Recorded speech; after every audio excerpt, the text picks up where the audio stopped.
Good morning, everybody. It is Marie here from Skeinz. You're with the Skeinz Diaries. Today is Monday, the 27th of July, episode 19. And yeah, as you can see, I'm a little rugged up today.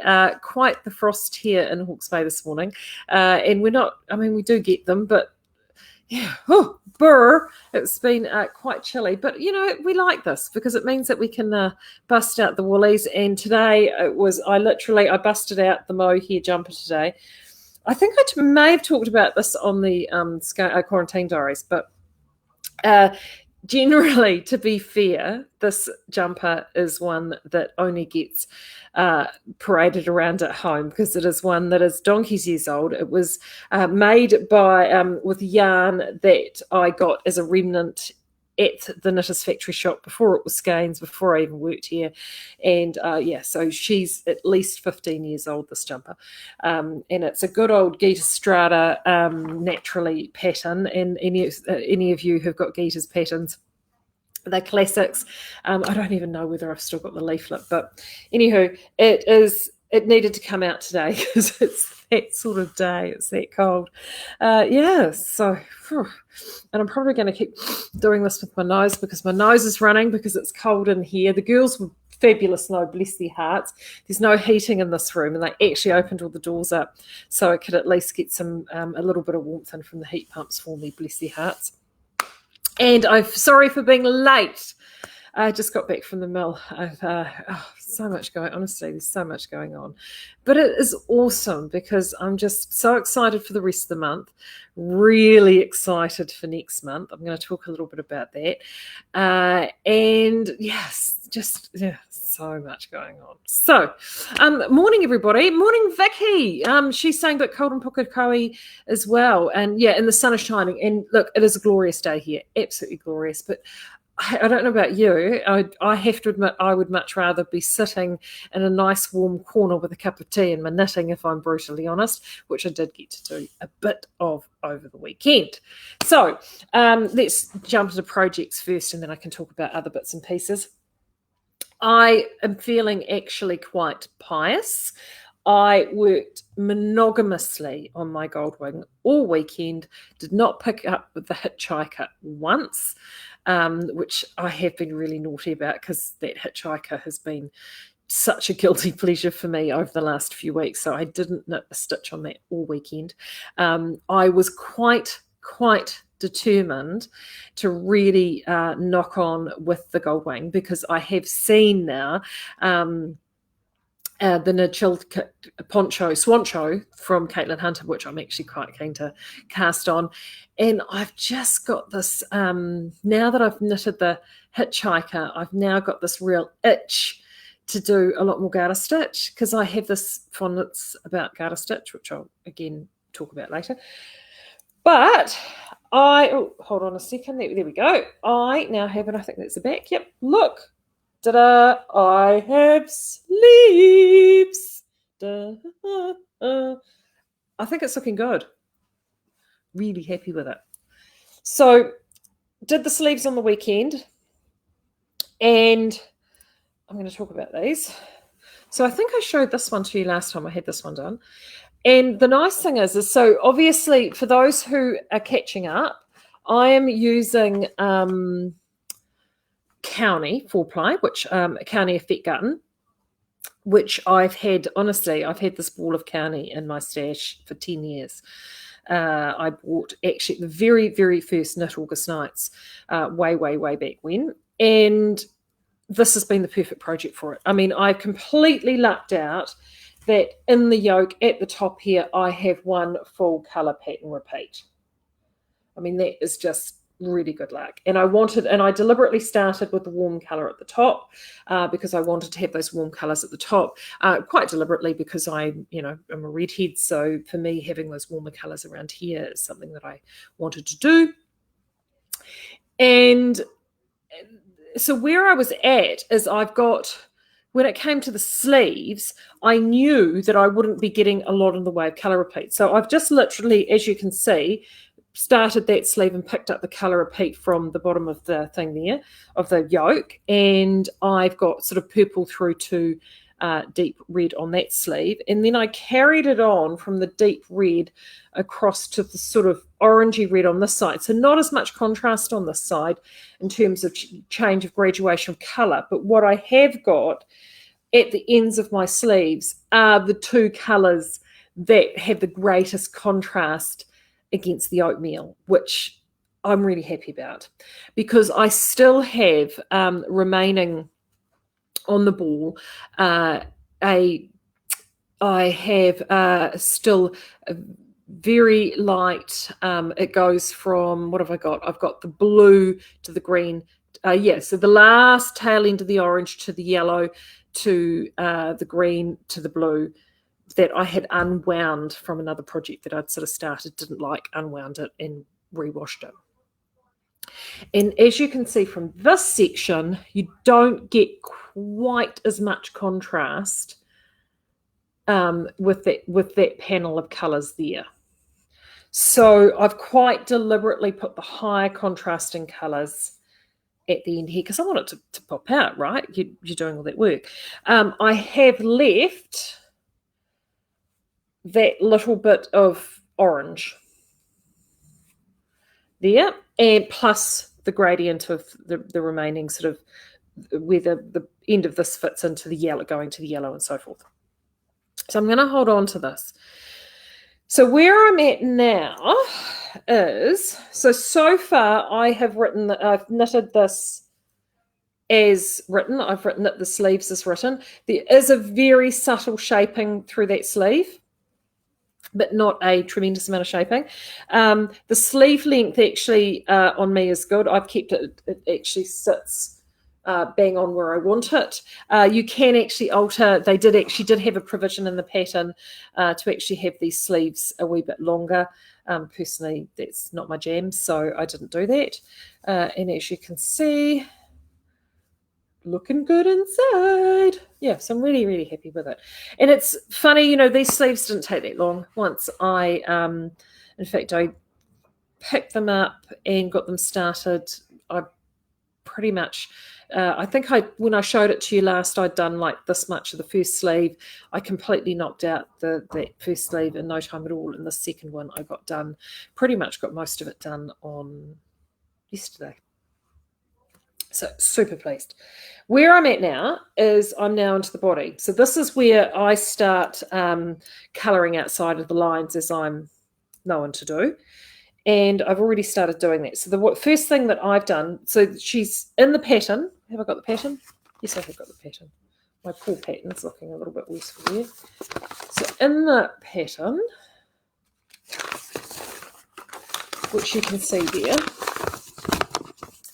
as you can see, very, very straight through the torso, sort of middish, top of the hip type finish with a pretty decent ribbed band is what she's done in the pattern.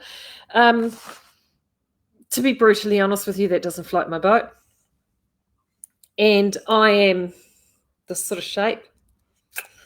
I'd like to think I'm built like Gina Davis, but the reality is I'm not. So I'm very good at dealing with what I've got. Doesn't faze me.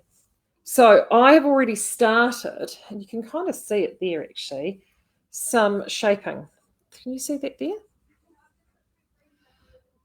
Ooh, there we go. There's that camera. Some, shaping.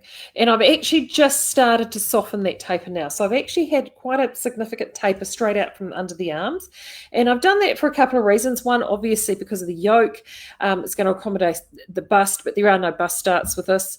It sort of pulls in, but I wanted it to, it pulls up under the arms, but I want it to flare out because I want to have that flare from sort of under my breast line, which is what I've got with that. And I'm now going to soften that taper. So they will continue to taper, but it's just going to be a softer taper down. And so I started out with, I'm going to have to put the magical eyes on. Where did I put magical eyes? There they are. Right, so I started out with actually every second round doing an increase. And I've just actually, and I'll show you those increases there. There they are. Ooh. Can you see those there? So the other nice thing about that is it kind of creates a faux sort of a seam down that side. And I just kept it really, really simple. So I just did a make one right, make one left. I knit one, make one right, make one left. So it gives you that nice spine down the side there. And I initially started it for the first little bit every second round. Then I went to every third, and now I'm actually moving out to every fourth. And I'm actually just, and I do that for a couple of, so I'll probably do that like for a couple of increases. Then I'll actually probably jump it out to about every 8. And then maybe, and so it'll just sort of subtly keep moving it out because I'm very, very nearly where I need to be, I think. But I do want it slightly flary. When I get down to probably around the top of my hip bone, this is when I need to make some decisions about how I want to go. So I am still quite undecided. I may just I could just do a ribbing. But I've got a whole multitude of options. I have to admit, I quite like doing some short rows at the back to give me an asymmetrical finish at the back. So it sits slightly lower at the back and slightly higher at the front. I personally quite like that. Not dramatically, but just a little bit. It just gives it a little bit of difference. So I think I'm pretty certain that I'm going to do that. It's a very, very easy thing to do. And then I need to decide how I'm going to finish it off. Am I going to then finish it off just with some one-on-one rib in the oatmeal and keep it just oatmeal all the way through? There is something to be said for that because I'm not creating another line which draws your eye down. So from a flattery perspective, that is something that is certainly worth considering. I do like the idea though, because I have done the rolled edging option, both for the sleeve and for the neckline. I will actually say she had an eye called bind off actually in the pattern for the sleeve, which I have not done. I've actually done a rolled end on the sleeve, and I've done that because I've chosen the rolled end on the collar. So for me, it kind of makes sense to do a rolled end on the sleeve. So then that's my next option. Do I do the asymmetrical backline and then actually just do a rolled end on the sleeve and just leave it as a roll, because it will, with the oatmeal, it will just roll slightly? Or do I do an applied I-cord bind off an oatmeal, which will actually have it sit really nicely, no ribbing, just plain sit, and then it draws all the attention back to the colour work? Or do I actually make that applied I-cord bind off in this? So then that way it's like a full stop. It's like, I am finished. Here we go. Yeah. So the answer to all of those questions is I don't know, because I haven't decided. What I do know is I'm not going to do that because that's just, it's a bit dull. I'm going to do something a bit different. So I'm just merrily now working my way through the body on that, so I can get to that point. So I'm probably, depending on how much knitting I get done this week, I'm kind of hoping I will get to that stage within, well, definitely by the end of the week. Not knitting as much as I would like, but that is the plan at this stage. This is me, so it is likely to change. So let me just jump over and see where everyone's at this morning. Make sure I haven't missed anything. No, I haven't. Excellent. How do you do your shaping? Muriel's wanting to know how I do my shaping. So all I do, as I explained before, Muriel, I just I've gone and kind of graduated out in terms of, so it is actually double increase, so 2 increases either side. So it's the increase round is 4 stitches increased. And as I said, to begin with, for the first, and by the way, Muriel, I don't write this down, so because I never do. I literally make it up as I go along, because that's my jam. Generally, Chardonnay is involved. So for this, I did like the first, just looking at this, I did the first 4 rounds. Once I did that pickup round, the separation round, I did 4 rounds I take that back. I lied. 2 rounds before an increase. And then I did an increase every second round for the first 1, 2, 3, 4, 5, 6, 7, 8, 9, 10 round. So 10 increases. So it's 20 rounds. Then I moved to 3 lots of every third round. And then now I've moved to every fourth round. I'll probably do that 4 times. And then I'll go from 4, I probably actually to 8. And then I will just do every 8th after that. That's the plan. I may not do that. What I'll do is I'll get to the point where I'm going to go to 8, and then I'll actually pop a cord extender on and put a second cord through, so then it extends it right out so I can actually try it on and see if I've got enough positive ease through the body. And if I'm actually happy with the amount of positive ease that I've got, I will then probably drop that down and even just keep it out and then sort of go straight. I'll just see how I go.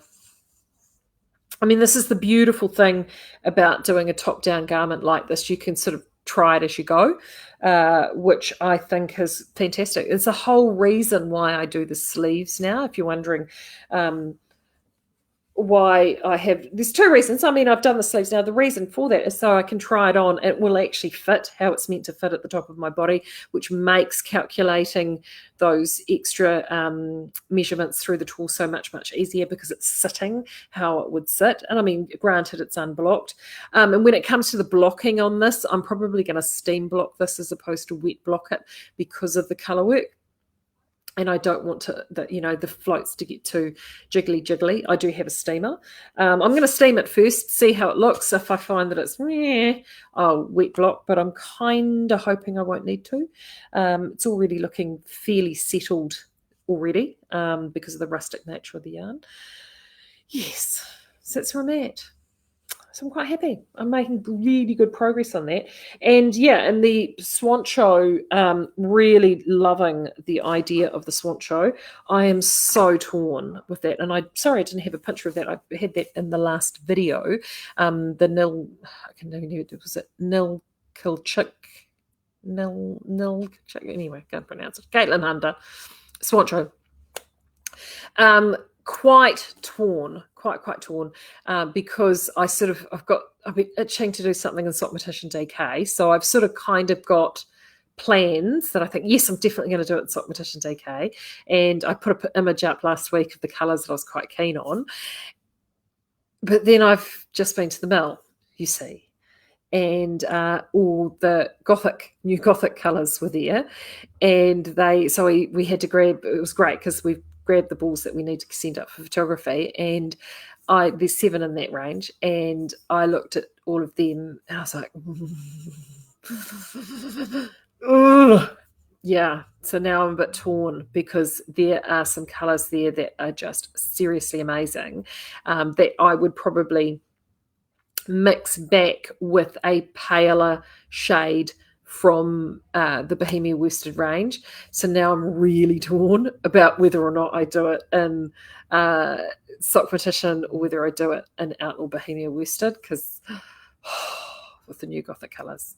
And I so want to tell you more about what the colours are like and what they look like and what the returning colour is, but Deb would skin me alive, so I can't. But I'm going to have Deb and Ethan, or I'll have one, hopefully both of them. I'm working on both, or it could be just Deb or it could be just Ethan, but it's most likely going to be definitely Deb. And we're going to talk about them on Monday.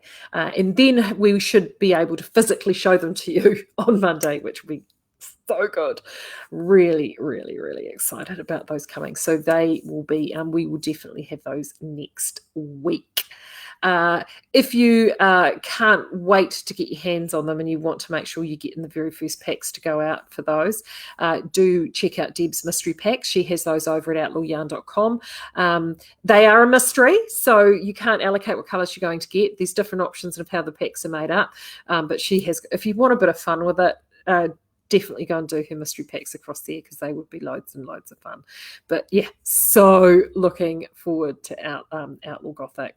And you know, the weather, getting a bit of sunshine, but it's still definitely fantastic knitting weather for a possum yarn. So And honestly, August, we have got so much fantastic yarn coming in August. So obviously Gothic, number one. There is an alpaca I have been over. We've got this beautiful, some of you may have picked up a 3-ply alpaca that we did, will be a good year ago now, and we did them in very, very soft pastel shades. It's a very similar yarn to that. In fact, almost identical to that. We're doing that light sort of 3-ply fingering weight yarn. It is perfect for shawls. It is perfect for, now this one doesn't have any nylon in it. The previous one was actually an alpaca sock. This one is just straight alpaca with just a small sousson. I think it's either Polworth or organic merino. We just put a little hint of wool in there just to help the alpaca in the spinning process and just do its thing really well. And I've seen the first 2 colours. One's quite vibrant and quite zingy, and then we're doing sort of 2 variations in a theme on that one. And then we've got this beautiful, soft, sort of blue-green grey palette, very Ethan.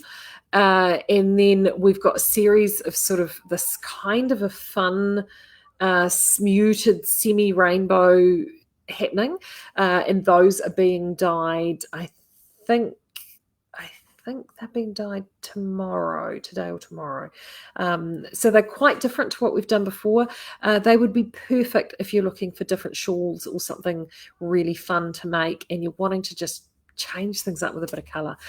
Awesome for a hitchhiker. Absolutely awesome for a hitchhiker. In fact, I think we might do a hitchhiker as the sample in one of them, because they would just be absolutely perfect for that.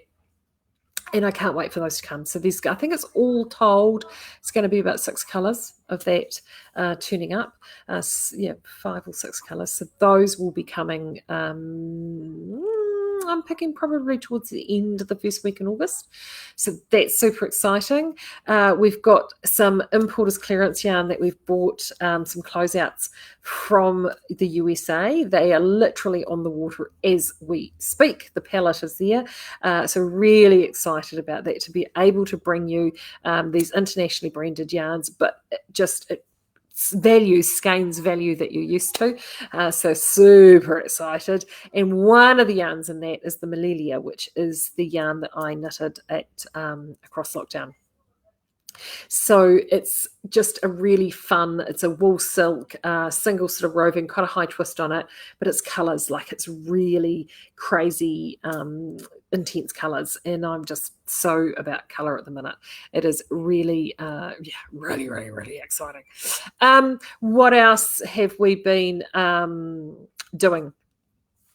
The other thing you should also need to check out, and I've just seen Margot in the comments, so it's just reminded me, Margot, if you didn't get a chance yesterday, Stephen B was with Suzanne Bryan on Off the Cuff with Suzanne Bryan, and she's got a great channel that she has over on YouTube, and I've talked about it before, but the episode yesterday was just fabulous. It really was awesome. So he talked a little bit with Mama Krista at the beginning, just about how she came, but then he sort of went in and just gave you a taster. If you've never ever done a class with Stephen before, honestly, he is the proverbial rubber ball in a small room. Like, he is just, the energy that he has is incredible. And he talked about doing some short rows and a few other things as well. And there's some really lots of Stephenisms in there, which are just awesome B-isms, as I like to call them. And there's just, if you're needing a little bit of a boost and you're wanting to get a little bit of inspiration, do actually check that episode out. It's loads of fun.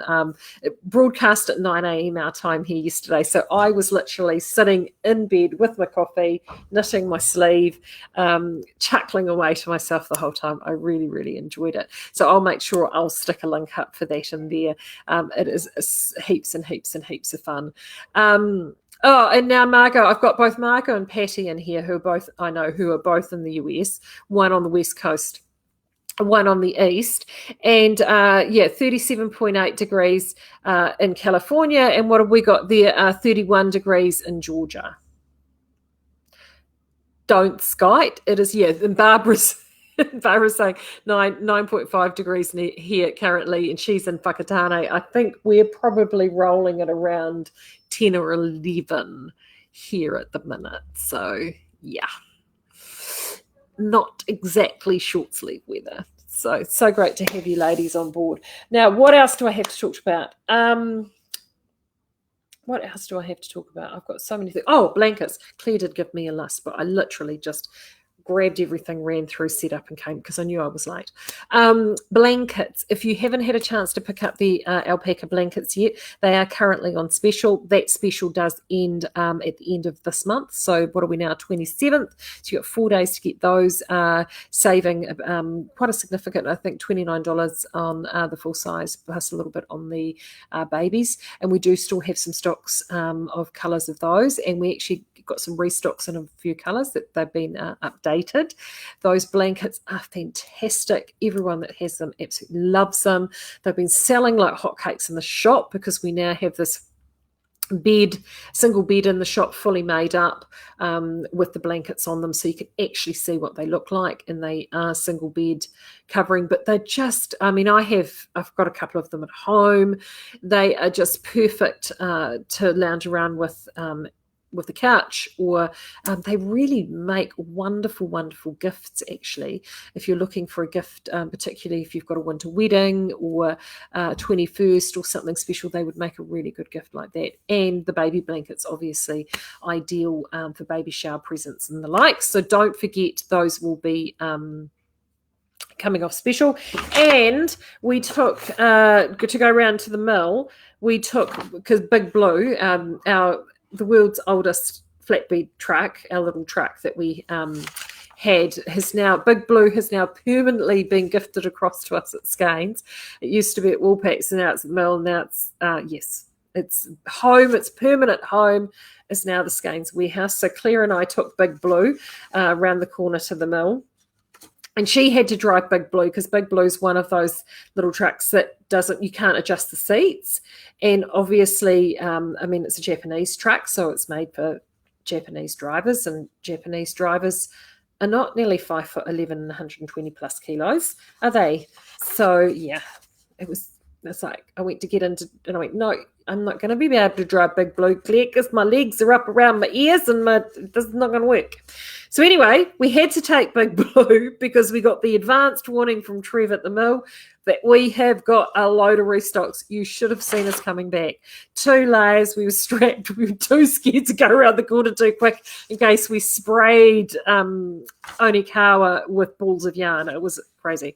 So anyway, here's the list. Now, these haven't been loaded because literally we have walked in the door and this is the list that Claire loads from. So she will load these very, very soon. So I will let you know in a newsletter what these are. And trust me, by the time the newsletter goes out, these will be live. So there you go. So Southlander DK Foxy Red. Yes, very excited about that. The Skeinz Orb DK and Mountain. You may have seen a photo I popped up from the mill the other day with that shade. Beautiful. Skeinz Cozy 4-ply in black. Skeinz Perrindale Kaffir Lime. Love this colour. That is back in stock. Skeinz Orb Sprout DK. Orb DK Sprout, which is a beautiful green. Orb DK and Tayberry is back. What else have we got here? Orchid is back in Orb DK, and Grayson is back in Orb DK. So, woohoo! There's lots of Orb back. Perrindale Pine is back in Perrindale. And vintage. I know so many people have been waiting for our vintage yarns. So happy about this. Vintage, we've got pewter, sweet corn, porcelain, and Wedgwood. They're all back. Really happy about that. I have to admit, vintage was high on my choice list for the Swancho. The colours in that would be fantastic. Oh, more vintage. There we go. So vintage, pewter, sweet corn, porcelain, Wedgwood, Merlot, and rosehip. Boom. So that's now, I would say then, That's almost all of the vintage range back in stock, I think, maybe with the exception of Carmine. So we're nearly there with that. So that's awesome news. Soot, which is the very dark grey in Perindale. Blossom DK. So that's actually looking like now most of the Orb DKs are back in stock. And it is saying here, dispatched by Trev, the method is Damien. The method wasn't Damien. It was Big Blue and the girls. There we go. I will have those restocks for you in the very, very soon. And Patty, was it you that was asking me about Perindale Emerald? And I think it was on the weekend. If it was you asking me about Perindale Emerald, I'm sure it was you. That's sitting in the middle. I saw it sitting and balling. So that will be possibly through by the end of the week. And there's a whole heap there, like heaps there. So I saw the Perindale. I saw, we knew it was coming. Yay, it's great. It is really, really great. Also too, so good to see a number of you, particularly those who have been traveling through post-school holidays, and now that our hours are back to normal hours, so that we're now open till 3:30 Monday through Friday, and 3 till 1 p.m. 10 to 1 on Saturdays. So good to see more of you in the shop, which is neat. We've actually been doing a little bit of fiddling around in the shop. The girls were busy on moving shelves and bits and pieces. So if you come in and you see lots of swathes of empty slat wall, we're just getting into preparation for all those new yarns coming in. So so exciting about that. It will be absolutely awesome. It's something that we can't wait to get. What was the other thing that I needed? I know there's one other thing. No, that'll come to me. Thursday. I've got Thursday. I'll tell you about it on Thursday. And I'll have more restocks by then as well. So I hope where you are, if you're cool, oh gosh, 10 degrees in Adelaide, Maxine. Ooh, that's chilly too. I hope everything is going great at your place. I will be back on Thursday. And more restocks hopefully. Hopefully I'll have a few other little... I might actually be able to grab, I'll see if I can grab them I might work back to the mill on Thursday morning and see if I can grab those alpacas, see if I can grab a few samples of those to show you. I think that would be fun. And I'm also been doing some research, and I'm on a bit of a jam at the moment. I've been teaching someone how to knit long distance. Yes, you do, because it's the modern world, people. You can do these things. And they are going absolute great guns. Like, oh, gosh, I knew that would happen. There we go. Got me yarn caught up in me zip. Oh, there we go. Uncaught now. And they're just doing so well. Like, they've knocked off 2 projects really quickly. And we're just doing garter stitch. So I sort of teach knitting. I mean, everyone has different methods, but I kind of like to take what I call the Karate Kid method of teaching people how to knit. And so for me, the one thing I teach them is knit stitch. And you get to do a lot of knit stitch. But what I do is I set you up on projects that are small and easy to complete. So if you're at home and you've got somebody in your life that wants to learn how to knit, the big number one goal that piece of advice I can give you is A, start them with knit stitch, and B, start them on a project that is easy to complete, because completion is the key. So often I'll see people that want to start how to knit, and they think the first thing often they will jump to is they want to do a scarf, a big long sort of scarf. And the thing about a scarf is it actually takes a lot of time and a lot of yarn. Whereas smaller things like very, very simple fingerless gloves or a cowl, I'm really big fond of cowls, they are so much faster and so much simpler to complete. So the first 2 projects that my little Padawan has been working on has been a couple of garter stitch cowls, and they look fantastic. They look really good because they're reversible, they sit, they hold their shape. You've got casting on, knitting, knit stitch, casting off, stitching up at the end. So there's some skills that you're learning in that project, and you've got the instant gratification of something there quite readily and quite quickly.